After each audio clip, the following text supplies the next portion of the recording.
그리고 이제 그 단종이 결과적으로 이 왕의 자리에서 쫓겨나잖아요. 어디로 귀양 가죠? 바로 지금 강원도 그 첩첩산중으로 둘러싸여 있던 영월에 이제 유배를 가요. 지금도 영월에 가면 청룡포라는 곳이 있는데 이곳이 단종의 그 유배지임을 기억하는 여러 가지 그 유적들이 이제 남아 있어요. 우리 청룡포 이 자료에도 보시겠지만 영월에 이런 동강과 서강의 물길이 흘러가서 앞면은 강, 그 뒷면은 다 사방산으로 막혀 있어서 도저히 정말 뭐 어디 다른 곳으로 갈 수 없는 그런 상황이고, 단종이 영월에 유배되어 있었을 때 머물렀던 이런 거처를 복원을 해놓은 모습이 있고, 오른쪽에 있는 이 소나무는 관음송이라 해서 지금 한 수령이 600년 이상 된다 그러거든요. 이때 이 소나무는 단종의 유배 시절을 지켜보았을 거라는 거죠. 그래서 단종이 처해진 상황을 보고 또 단종의 그런 그 목소리를 들은 소나무라는 뜻으로 관음송이라고 불립니다.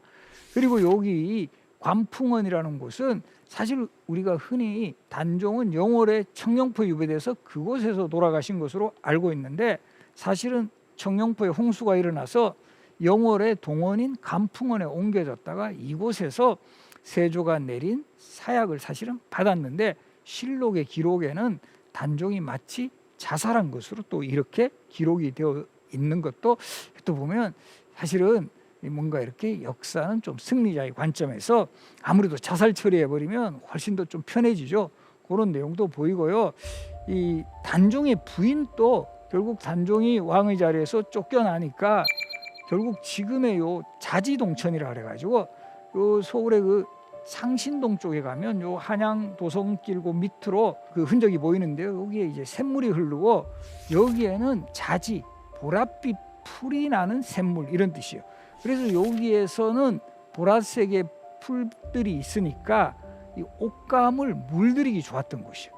그래서 기록에도 보면 정순왕후는 이곳에서 이 요즘으로 치면 약간 세탁업 같은 거죠. 염색업 같은 이런 일들을 하면서 정말 그 생계를 유지해 나갔고, 그리고 또 그 당시에 동대문 쪽에 여인시장이 열려요. 이 여인시장의 유래도 바로 이 정순왕후를 위해서 여인들이 뭐 이런 채소라든가 이런 것들을 공급하기 시작하면서 여인시장이 열렸다라는, 그러니까 그 당시에도 정말 이 세조에 의해서 안타깝게 왕위에서 쫓겨난 단종, 그리고 특히나 그 단종의 부인 정순왕후를 사람들이 상당히 어떻게든 도와주려고 노력했던 흔적을 볼 수 있고요. 정순왕후도 워낙 이제 그 정말 인생이 기구하죠. 그래서 이 정업원이라고 해서 사찰이죠. 이 정업원에 들어갔고, 그 정업원의 그 자리에 현재도 요 청룡사라는 그 절이 남아 있어요. 그리고 이제 조선시대 왕과 왕비 중에 가장 그 돌아가셔서 무덤이 서로 멀리 떨어져 있는 대표적인 케이스가 이 단종의 무덤은 나중에 이 노상군 묘에서 장릉으로 이제 그 왕릉으로 승격이 되고요. 그 과정에서 정순왕후는 이 남양주 쪽에 묻혀 계셨어요.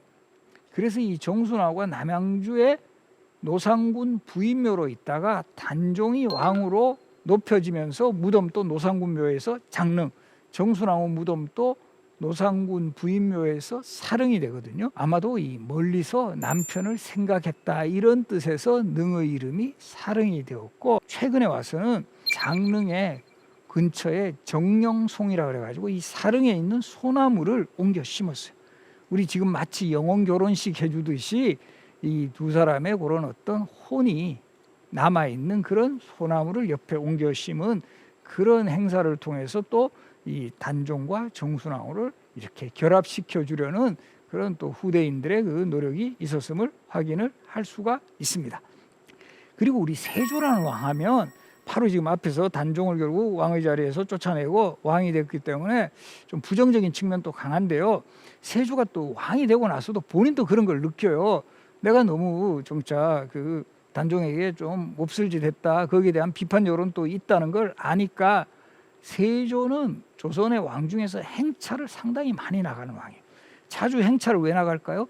그 행차를 통해서 한편으로는 좀 민심을 좀 얻으려고 하는 거예요. 나 그렇게 무서운 사람 아니다, 나도 어쩔 수 없었다, 이런 것도 홍보하고, 또 하나의 이유가 그런 어떤 죄를 좀 씻으려면 좀 불교에 의지하려는 그런 또 생각도 있었던 것 같아요. 그래서 이 세조가 행차했던 중요한 그 곳이 지금 저 속리산에 가면 법주사라는 절 있죠. 그리고 저 오대산에 가면 상원사라는 절이 있는데, 이런 절에 세조의 행차와 관련된 유적지가 있습니다. 이 세조 왕이 행차를 하게 되면 왕뿐만 아니라 여러 신하들 또 막 가마 이런 것들이 대거 동원이 되거든요. 오늘날 하면 차량이 대거 동원되잖아요. 근데 이 법주사 쪽으로 가는 과정에서 이 가마가 아무래도 크다 보니까 자꾸 이 소나무 가지에 걸리는 거예요. 그래서 이게 자꾸 빠져나가기 힘들었는데 어느 시점에서 딱 왕의 가마가 지나가는데 이 소나무가 가지를 번쩍 들었다. 이런 정말 일화가 전해지는 거예요. 세조가 기분이 너무 좋잖아요. 그렇게 해서 그 소나무의 정이품송, 조선시대 정이품은 판서직이니까 요즘으로 치면 장관직, 장관소나무 이렇게 이제 이름을 부여한 요 소나무가 지금 바로 이게 속리산 그 법주사 가는 그 길목에 있습니다. 그래서 지금은 워낙 나이가 드셔가지고 저렇게 지금 그 지지대 같은 걸로 이렇게 받쳐 있는 모습 볼 수 있고요. 또 이 상원사라는 절에도 이제 자주 들르셨는데 특히 한 20여 년 전에 이 상원사에 이 피 묻은 배적삼이 발견됐는데 이게 세조가 입던 옷이 아닐까 이렇게 그 정말 추측을 했어요. 왜냐하면 세조가 피부병을 앓고 있었기 때문에 그 피부병으로 인한 그 염증에 의한 그 피 묻은 흔적이 있었다. 이가 상당히 화제가 된 적이 있었는데 또 이 세조가 상원사를 찾은 그런 스토리와 관련된 일화가 전해지는데 지금도 보면 상원사에서 이 모시고 있는 그 이제 그 스님이 문수보살인데 그래서 정각 이름도 문수전이에요. 이런 에피소드가 전합니다. 세조가 상원사 계곡에서 이 소위 이제 목욕을 하고 있는데 어느 동자가 와서 막 그 등을 밀어주는데 너무 시원한 거예요. 세조가 아주 기분이 좋아지셨죠. 그래서 이제 그 동자가 그 등을 잘 밀어주고 이제 가는 길에 동자 불러가지고 정말 너 이거 잘 밀어줘서 참 내가 기분이 좋다. 그런데 너 어디 가서는 왕 등 밀었다고 하지 말라고 딱 이야기를 합니다. 그러니까 그 동자가 어떻게 또 받아쳐서 이야기를 하냐 하면 그럼 왕께서는 어디 가서 문수보살 보셨다고 말씀하지 마세요 하면서 갔다. 그렇게 해서 이 문수전이 이렇게 여기서 조성이 되었다라는 일화가 있고요. 또 세조가 이 상원사 들렀을 때 지금 보면 그 정각 앞에 이 고양이 석상이 있어요. 이건 왜 그런 인연이 있냐 하면 갑자기 이제 그 건물 안으로 들어가는데 막 고양이가 막 소리 지르고 난리가 난 거예요. 왜 그런가 싶어가지고 딱 했는데 그 뒤에 자객이 몰래 숨어 있었다. 결과적으로 고양이 때문에 자객의 위협에서 벗어날 수 있었다. 그래서 그 기념으로 고양이 모양의 석상을 만들었다라는 이런. 그리고 한편으로 보면 이런 그 유적지와 공간들에서 세조가 자주 행차를 하면서 민심을 얻고 또 불교에 관심이 있었던 그런 상황을 반영을 합니다.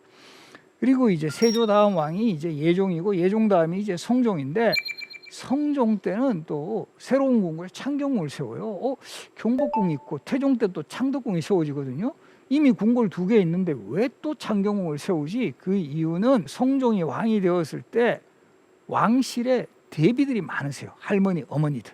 그래서 세조의 왕비 정의왕후 윤씨 그리고 예종의 왕비 안순왕후 한씨 거기다가 성종의 친어머니가 소혜왕후 한씨 우리 인수대비로 알려진 인수대비까지 살아계시니까 명목상으로는 왕실의 여성 어르신들을 잘 모시기 위한 그런 건물이 또 필요하다. 그렇게 해서 조성한 건물이 바로 창경궁입니다. 그래서 이 성종 때 그 또 제3의 궁궐 창경궁이 조성이 되었고요.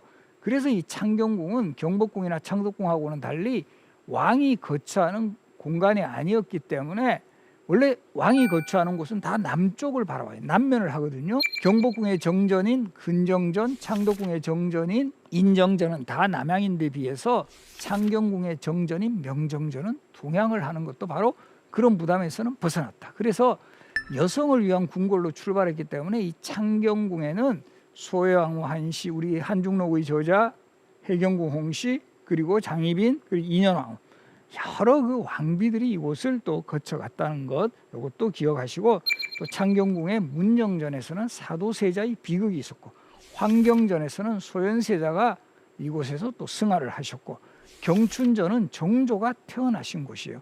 그래서 이 창경궁은 다양한 또 스토리를 많이 가지고 있으니까 또 이 궁궐을 찾아보시는 것도 좋을 것 같습니다. 16세기에 거의 이 서막을 좀 부정적으로 열었던 대표적인 왕이 연산군인데 연산군이 이곳 경회루는 사실은 군신 간에 연애를 하는 공간으로 태종 때 처음 조성돼요. 이 경복궁이 처음 조성된 게 태조 때인데 이게 주로 정도전이 설계가 만들다 보니까 태종의 입장에서는 상당히 부담스러워요. 그래서 태종이 새로 경복궁이 있음에도 불구하고 창덕궁을 조성하고, 또 경복궁에 와보니까 뭐가 제일 불만이냐 하면 이게 뭔가 왕이 좀 권위를 가시할 수 있는 공간이 없다. 그래서 신하들하고 자주 불러서 뭐 회식도 시켜주고 좀 술도 마시고 이런 공간이 필요하다 해서 태종 때 처음으로 조성한 게 경회루고, 세조가 또 경회루를 그렇게 잘 이용을 했어요. 특히 세조 때는 이 경회루 주변에서 이 신하들하고 함께 여러 술자리도 하고 이런 그 행사를 많이 했는데, 연산군은 이곳을 완전히 부정적인 곳으로 항상 그 뭐 잔치 베풀고, 특히 흥청과 같은 기생들 불러가지고 이곳에서 맨날 파티하고, 기록에 보면 밤에도 배를 띄워놓고 횃불을 들고 뭐 잔치하기를 뭐 그치지 않았다라는 그런 기록에서 보듯이 그야말로 사치와 향락의 끝판왕. 사실 이 연산군의 뭐 사랑을 받았던, 총애를 받았던 대표적인 인물 우리 장록수 기억하시나요? 장록수도 사실은 흥청 출신이었어요. 기생 출신인데 일약 연산군의 후궁이 되었고, 그리고 이제 연산군 말년에는 뭐 소위 국정농단을 했던, 그래서 이 기록에 보면 연산군을 어린아이처럼 부리고 노예처럼 부렸다라는 이런 표현이 있을 정도로 이상하게 그 서술 시뻘었던 독재자 연산군이 이 장록수라는 여인에게만은 꼼짝 못했고, 결과적으로 이 경회루는 연산군의 몰락을 재촉시켰던 공간이었다, 이렇게 볼 수 있습니다. 그리고 이제 그 조선 시대의 이 중종, 명종 요 연간에는 살인들의 성장이 아주 그 본격화되는데, 그 살인파학자 중에서도 우리 남명조식이라는 인물이 있어요. 당시에는 퇴계 이항과 더불어서 영남학파의 양대 산맥으로 지칭된 인물이었고, 퇴계 이항이 성리학의 이론에 아주 그 해박했던 그런 학자였다면, 남명조식은 실천을 강조했던 학자. 그래서 이제 그 실제 이 칼을 차고 다닐 정도로, 유학자이면서도 칼을 차고 다닐 정도로 과감하게 잘못된 현실에 대해서는 실천을 해야 된다. 바로 이 남명조식의 가르침 때문인지 남명조식의 문화에서 임진왜란 때 곽재우, 정인홍, 김면과 같은 의병장도 제일 많이 배출돼요. 그리고 이 남명조식 선생이 후학을 가르쳤던 곳이 지금의 이 건물이 남아있는데요, 바로 지리산 천왕봉이 바라다 보이는 곳이에요. 산천제라는 건물이고, 그리고 이 사망한 후에는 바로 그 근처에 있는 곳에 소원을 조성했는데 바로 이 덕천소원이라는 곳이에요. 그래서 이 남명조식은 살아생전에도 지리산을 10번 이상 올라갔고, 그야말로 이 지리산과 또 함께한 학자였다. 그래서 이 지리산 그리고 이 산청 이런 곳을 한번 찾으면 남명조식의 그런 향기를 접해볼 수가 있습니다.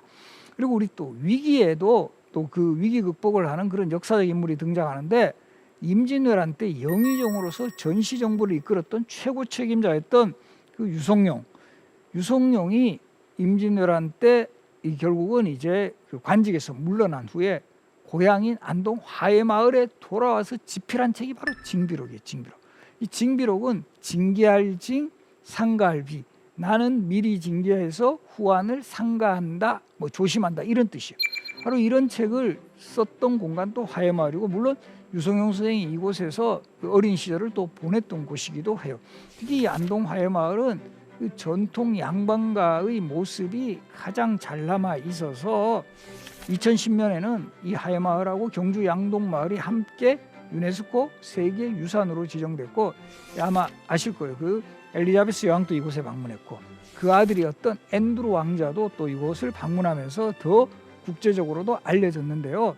지금도 이 화해마을은 낙동강 물이 싹 굽이 돌아서 정말 이 경치가 좋고 아늑하게 자리 잡은 곳이고, 또 이곳에서 화해탈 같은 것도 아주 그 유명하죠. 이 화해마을에 가면 요 유성룡의 고택인 충여당, 그리고 유성룡 선생의 형님이 유은룡이라는 분인데 이분의 또 고택인 양진당이 있고, 또 이 마을에 여러 뭐 그 고택들이 많이 남아 있는데, 또 주목해 봐야 될 것은 요 화해마을에서 조금 한 4km 정도 떨어진 곳에 유성룡 선생이 돌아가신 후에 세워진 서원이 있어요. 병산서원이라고. 이 병산서원도 역시 2019년 한국의 서원 9곳이 유네스코 세계유산으로 지정되었는데 바로 이 병산소원이 지정이 됐습니다. 특히 이 병산소원의 이 정문에 해당하는 누각인 만대루라는 곳에서 착 낙동강변 보면 산이 병풍처럼 둘러싸고 있다라는 뜻에서 병산소원입니다. 그래서 이 병산소원 안동하회마을은 지금 또 이 전통의 진수를 볼 수 있는 또 그런 역사적인 공간이고, 특히 임진왜란 극복의 중심 인물 유성룡의 또 이 진면목이 잘 남아 있는, 그래서 실제 그 영모각이라고 해서 요 하회마을에 가면 또 우리 유성룡 선생의 여러 유품들을 이렇게 전시했던 기념관들을 또 만나볼 수가 있습니다.